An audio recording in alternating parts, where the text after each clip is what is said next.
Hi hello ನಮಸ್ತೆ ಎಲ್ರಿಗೂ ಕೂಡ ನ್ಯೂಸ್ 18 ಡಿಜಿಟಲ್ ಕಾಂಟೆಂಟಿಗೆ ಸ್ವಾಗತ. ನಾನು ಆಶಿಕ್ ಮುಲ್ಕಿ. 2011ರಲ್ಲಿ ಕೊನೆಯದಾಗಿ ದೇಶದಲ್ಲಿ ಜನಗಣತಿ ಆಗಿತ್ತು. ಅದಾದಮೇಲೆ ಜನಗಣತಿ ಆಗಿರಲಿಲ್ಲ. ಇದೀಗ ಮತ್ತೊಂದು ಐತಿಹಾಸಿಕ ಜನಗಣತಿಗೆ ಕೇಂದ್ರ ಸರ್ಕಾರ ಮುಂದಾಗ್ತಾ ಇರುವಂಥದ್ದು. ಈ ಹಿನ್ನೆಲೆಯಲ್ಲಿ ಬೆಂಗಳೂರಿನಲ್ಲಿ ಇವತ್ತಿನಿಂದ ಅಂದರೆ ಏಪ್ರಿಲ್ 16ರಿಂದ ಜನಗಣತಿ ಶುರು ಆಗ್ತಾ ಇದೆ.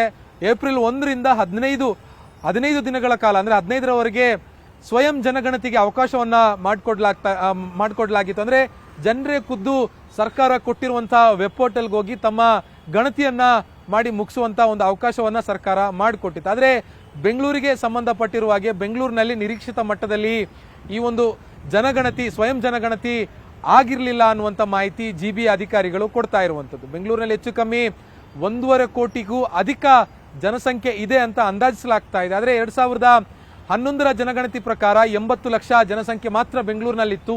ಹೆಚ್ಚು ಕಮ್ಮಿ ಡಬಲ್ ಆಗೋಗಿದೆ ಈ ಬಾರಿಗೆ ಅನ್ನುವಂಥ ಒಂದು ಅಂದಾಜಿದೆ. ಆದರೆ ಈ ಒಂದು ಜನಗಣತಿಯ ಬಳಿಕ ಅದು ನಿಜಾನ, ಬೆಂಗಳೂರಿನ ಜನಸಂಖ್ಯೆ ಎಷ್ಟು ಅನ್ನೋದು ಗೊತ್ತಾಗುತ್ತೆ. ಬೆಂಗಳೂರಿನಲ್ಲಿ ಒಟ್ಟು 35 ಲಕ್ಷಕ್ಕೂ ಅಧಿಕ ಮನೆಗಳಿದ್ದಾವೆ.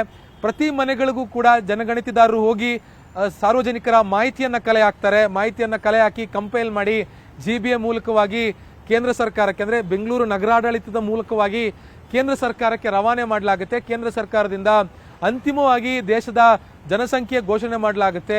ಯಾವ್ಯಾವ ರಾಜ್ಯದಲ್ಲಿ ಎಷ್ಟೆಷ್ಟು ಜನಸಂಖ್ಯೆ ಇದೆ, ಯಾವ್ಯಾವ ನಗರದಲ್ಲಿ ಎಷ್ಟಿದೆ, ಗ್ರಾಮೀಣ ಭಾಗದಲ್ಲಿ ಎಷ್ಟಿದೆ, ಪ್ರತಿಯೊಂದು ಜಿಲ್ಲೆಗಳದ್ದು ಕೂಡ ಜನಗಣತಿಯ ಪಟ್ಟಿ ಈ ಒಂದು ಜನಗಣತಿ ಆದಮೇಲೆ ಬಿಡುಗಡೆ ಆಗುತ್ತೆ. ಸೊ ಈ ಬಾರಿ ಯಾಕೆ ಈ ಜನಗಣತಿ ಮುಖ್ಯ ಆಗುತ್ತೆ, ಜನಗಣತಿಯಲ್ಲಿ ಪಾಲ್ಗೊಳ್ಳೋದು ಪ್ರತಿಯೊಬ್ಬ ಭಾರತೀಯನ ಕರ್ತವ್ಯ ಯಾಕೆ ಆಗುತ್ತೆ ಅನ್ನುವಂಥದ್ರ ಬಗ್ಗೆ ಒಂದಿಷ್ಟು ಆ ವಿಚಾರಗಳನ್ನ ನೋಡ್ತಾ ಹೋಗೋಣ. ಮುಖ್ಯವಾಗಿ ಒಂದು ಸಾರ್ವಭೌಮ ದೇಶ ಜನಗಣತಿಯನ್ನ ಮಾಡುವಂಥದ್ದು ಅದರ ಆಡಳಿತ ಸುಧಾರಣೆಯ ಹಿತದೃಷ್ಟಿಯಿಂದ. ಅಂದ್ರೆ ದೇಶದಲ್ಲಿ ಎಷ್ಟು ಜನರಿದ್ದಾರೆ, ಯಾವ್ಯಾವ ವರ್ಗದ ಜನರಿದ್ದಾರೆ, ಅವರ ಸ್ಥಿತಿಗತಿ ಹೇಗಿದೆ, ಅವರಿಗೆ ಯಾವ ತರಹದ ಯೋಜನೆಗಳನ್ನ ಘೋಷಣೆ ಮಾಡಬೇಕು ಅನ್ನುವಂಥದ್ರ ಮೇಲೆ ಅವಲಂಬಿತ ಈ ಒಂದು ಜನಗಣತಿ ಆಧಾರದ ಮೇಲೆಗೆ ಆ ಎಲ್ಲ ಘೋಷಣೆಗಳನ್ನ ಕೇಂದ್ರ ಸರ್ಕಾರ ಮತ್ತು ರಾಜ್ಯ ಸರ್ಕಾರ ರೂಪಿಸುವಂಥದ್ದು. ನಮಗೆ ಒಂದು ಮಹತ್ವದ ಯೋಜನೆ ಇದೆ, ಪಂಚವಾರ್ಷಿಕ ಯೋಜನೆ ಅನ್ನುವಂಥ ಒಂದು ಯೋಜನೆಯನ್ನ ಈ ಹಿಂದೆ ಇಂದಿರಾ ಗಾಂಧಿ ಕಾಲದಲ್ಲಿ ನಾವು ಘೋಷಣೆ ಆಗಿರೋದನ್ನ ನೋಡಿದ್ವಿ. ಯಾಕೆ ಈ ಘೋಷಣೆ ಆಯ್ತು, ಇದರ ಹಿಂದಿರುವಂತಹ ಕೆಲವೊಂದಿಷ್ಟು ಮಾಹಿತಿಗಳನ್ನ ನಾವು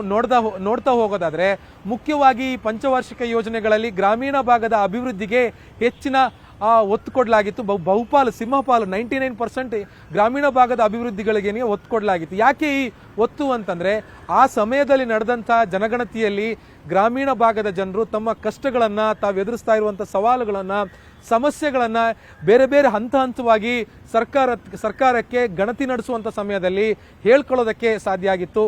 ಸೊ ಆ ಗಣತಿಯನ್ನ ಆಧರಿಸಿ ಆಗಿದ್ದಂತಹ ಕಾಂಗ್ರೆಸ್ ಸರ್ಕಾರ ಈ ರೀತಿಯಾಗಿರುವಂತಹ ಪಂಚವಾರ್ಷಿಕ ಯೋಜನೆಗಳನ್ನ ಜಾರಿಗೆ ತಂತು. ಈ ಬೇರೆ ಬೇರೆ ಕೇವಲ ಪಂಚವಾರ್ಷಿಕ ಯೋಜನೆ ಮಾತ್ರ ಅಲ್ಲ, ಪ್ರಧಾನಮಂತ್ರಿ ಗ್ರಾಮೀಣ ಸಡಕ್ ಯೋಜನೆ ಅಥವಾ ಬೇರೆ ಬೇರೆ ರೀತಿಯಾಗಿರುವಂತಹ ಯೋಜನೆಗಳನ್ನ ಗಣತಿಯನ್ನ ಆಧರಿಸಿನೇ ಮಾಡಿರುವಂಥದ್ದು. ಸೊ ಈ ಕಾರಣಕ್ಕೆ ಈಗ 2011ಕ್ಕೆ ಕೊನೆಗೆ ಜನಗಣತಿ ಆಗಿತ್ತು. ಅದಾದ್ಮೇಲೆ ಜಾಗತಿಕವಾಗಿ ಭಾರತ ಬೆಳೀತಾನೆ ಬಂದಿದೆ. ಅದರ ಜೊತೆಗೆ ದೇಶವಾಸಿಗಳು ಕೂಡ ತಮ್ಮ ಬೆಳವಣಿಗೆಯನ್ನ ಕಂಡುಕೊಂಡಿದ್ದಾರೆ.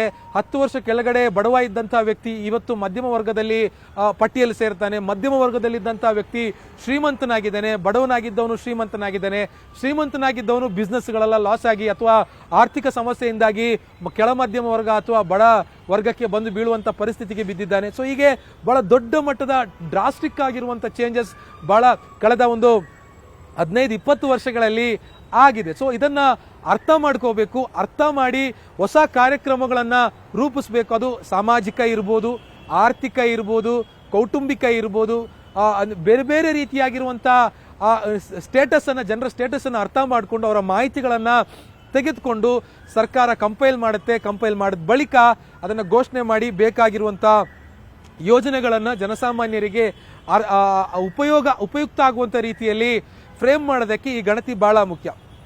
ಸರ್ಕಾರದ ಕೆಲಸ ಗಣತಿ ಮಾಡೋದು, ಸಾರ್ವಜನಿಕರ ಕೆಲಸ ಏನಾಗಾದ್ರೆ ನಮ್ಮ ಮೇಲೂ ಕೂಡ ಸಾಕಷ್ಟು ಜವಾಬ್ದಾರಿ ಇದೆ. ನಾವು ಗಣತಿದಾರರು ಬಂದಂತಹ ಸಂದರ್ಭದಲ್ಲಿ ಅವರು ಕೇಳುವಂತ ಪ್ರಶ್ನೆಗಳಿಗೆ ಸೂಕ್ತ ರೀತಿಯಾಗಿರುವಂತ ಉತ್ತರವನ್ನ ಕೊಡಬೇಕಾಗತ್ತೆ. ಸೊ ನಮ್ಮಲ್ಲಿ ಇಷ್ಟು ಆಸ್ತಿ ಇದೆ, ಅಥವಾ ನಮ್ಮ ಮಕ್ಕಳು ಹೊರಗಡೆ ಫಾರಿನಲ್ಲಿ ಓದ್ತಾ ಇದ್ದಾರೆ, ಕೆಲಸ ಮಾಡ್ತಾ ಇದ್ದಾರೆ, ನಮ್ಮನೇಲಿ ಇಷ್ಟು ಕಾರ್ ಇದೆ, ಇಷ್ಟು ಬೈಕ್ ಇದೆ, ನಮ್ಮ ಇಷ್ಟು ಆದಾಯ ಇದೆ, ನಾವು ಇಂಥ ವರ್ಗಕ್ಕೆ ಸೇರಿದವರು, ನಾವು OBC ಇರ್ಬೋದು ಅಥವಾ ಏನು ದಲಿತ ಸಮುದಾಯಕ್ಕೆ ಸೇರಿದವರು ಇರ್ಬೋದು, ಅಲ್ಪಸಂಖ್ಯಾತ ವರ್ಗಕ್ಕೆ ಸೇರಿದವರು ಇರ್ಬೋದು, ಅಥವಾ ಏನು ಮೇಲ್ಜಾತಿ ಅಂತ ಸೋಕಾಲ್ಡ್ ಮೇಲ್ಜಾತಿ ಅಂತ ಏನಿದೆ ಆ ವರ್ಗಕ್ಕೆ ಸೇರಿದವರು ಇರ್ಬೋದು.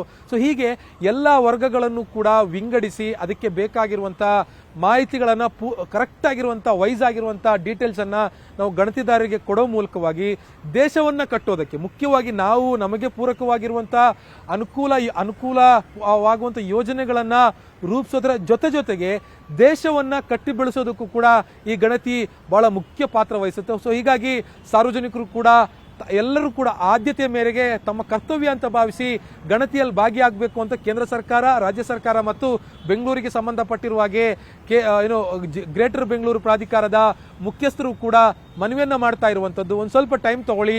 ಒಟ್ಟು 33 ಪ್ರಶ್ನೆಗಳಿರ್ತವೆ. ಈ ಪ್ರಶ್ನೆಯಲ್ಲಿ ನಾನು ಈಗಾಗಲೇ ಹೇಳಿದಾಗೆ ನಿಮ್ಮ ಆದಾಯ ಎಷ್ಟಿದೆ ಅಂತ ಕೇಳ್ತಾರೆ, ನಿಮ್ಮಲ್ಲಿ ಎಷ್ಟು ಆಸ್ತಿ ಇದೆ ಅಂತ ಕೇಳ್ತಾರೆ, ಜೊತೆಗೆ ನಿಮ್ಮ ಕೌಟುಂಬಿಕ ಮತ್ತೆ ನೀವು ಇರುವಂಥ ಸಾಮಾಜಿಕ ನೆಲೆಗಟ್ಟು ಇವೆಲ್ಲವನ್ನು ಕೂಡ ಪ್ರಶ್ನೆಗಳಿರ್ತವೆ. ಒಟ್ಟು 33 ಪ್ರಶ್ನೆಗಳು ಬರ್ತದೆ. ಈ 33 ಪ್ರಶ್ನೆಗಳಿಗೂ ಕೂಡ ನೀವು ಸರಿಯಾದ ಉತ್ತರವನ್ನು ಕೊಟ್ಟು ಆ ಗಣತಿಯನ್ನು ಪೂರ್ಣ ಪ್ರಮಾಣ ಯಶಸ್ವಿ ಆಗೋದಕ್ಕೆ ನೀವೆಲ್ಲರೂ ಕೂಡ ಮುಂದಾಗಬೇಕು ಅನ್ನುವಂಥ ಮನವಿಯನ್ನ ರಾಜ್ಯ, ಕೇಂದ್ರ ಮತ್ತು ಸ್ಥಳೀಯ ಆಡಳಿತ ಸಂಸ್ಥೆಗಳು ಮಾಡ್ತಾ ಇರುವಂಥದ್ದು. ಇದು ಕೇವಲ ಬೆಂಗಳೂರಿಗೆ ಸಂಬಂಧಪಟ್ಟಿರುವಾಗ ಮಾತ್ರ ಅಲ್ಲ, ಇಡೀ ರಾಜ್ಯವ್ಯಾಪಿ. ನಾನು ಬೆಂಗಳೂರಿನ ಒಂದು ಅಂಕಿಅಂಶವನ್ನ ಮಾತ್ರ ಕೊಟ್ಟಿರುವಂಥದ್ದು. ಇಡೀ ರಾಜ್ಯದಲ್ಲಿ ಎಲ್ಲೇ ಕೂಡ ಗ್ರಾಮೀಣ ಭಾಗದಲ್ಲಿ, ನಗರ ಪ್ರದೇಶದಲ್ಲಿ ಅಥವಾ 2 ಟೈರ್ ಇರ್ಬೋದು, 1 ಟೈರ್ ಇರ್ಬೋದು ಅಥವಾ 3 ಟೈರ್ ಸಿಟಿಗಳಲ್ಲಿ ಗ್ರಾಮೀಣ ಭಾಗದಲ್ಲಿ ಗಣತಿದಾರರು ಬಂದಂಥ ಸಂದರ್ಭದಲ್ಲಿ ಅವರನ್ನ ಗೌರವಯುತವಾಗಿ ನಡೆಸ್ಕೊಳ್ಳಿ. ಬಿಸಿಲು ಬೇರೆ ಇದೆ, ಅವರು ಒಂದು ಮನೆಯಿಂದ ಮತ್ತೊಂದು ಮನೆಗೆ ಈ ಬಿಸಿಲಲ್ಲಿ ಏನು ನಡ್ಕೊಂಡೇ ಬರ್ತಾರೆ.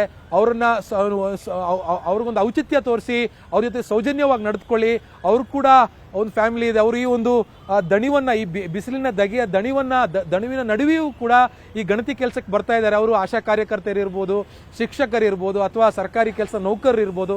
ಅವರೆಲ್ಲರೂ ಕೂಡ ನಿಮ್ಮ ಮನೆಗೆ ಬಂದಂಥ ಸಂದರ್ಭದಲ್ಲಿ ಜಾತಿ ಸಮೀಕ್ಷೆ ಮಾಡಿದಾಗ ಯಾವ ರೀತಿಯಾಗಿರುವಂಥ ಗಲಾಟೆಗಳಾಯ್ತು ಅವೆಲ್ಲವನ್ನು ಕೂಡ ಅವಾಯ್ಡ್ ಮಾಡಿ. ಅವ್ರಿಗೂ ಕೂಡ ಒತ್ತಡ ಇರುತ್ತೆ, ನಮಗೂ ಕೂಡ ಸಾರ್ವಜನಿಕರಿಗೂ ಕೂಡ ಕೆಲಸ ಕಾರ್ಯಗಳು ಇರುತ್ತೆ ಅನ್ನುವಂಥದ್ದು ನಿಜ. ಅದರ ಜೊತೆಗೆ ಅವರು ದೇಶದ ಒಂದು ಪರಮೋನ್ನತ ಕೆಲಸವನ್ನು ಮಾಡೋದಕ್ಕೆ ಅವ್ರು ನಮ್ಮ ಮನೆಗೆ ಬಂದಿರ್ತಾರೆ. ಸೊ ಹೀಗಾಗಿ ಅವರನ್ನು ಕೂಡ ಬಹಳ ಉಚಿತವಾಗಿ ನಡೆಸ್ಕೊಳ್ಳಿ. ಈ ಒಂದು ಗಣತಿಯಲ್ಲಿ ಪಾಲ್ಗೊಳ್ಳಿ.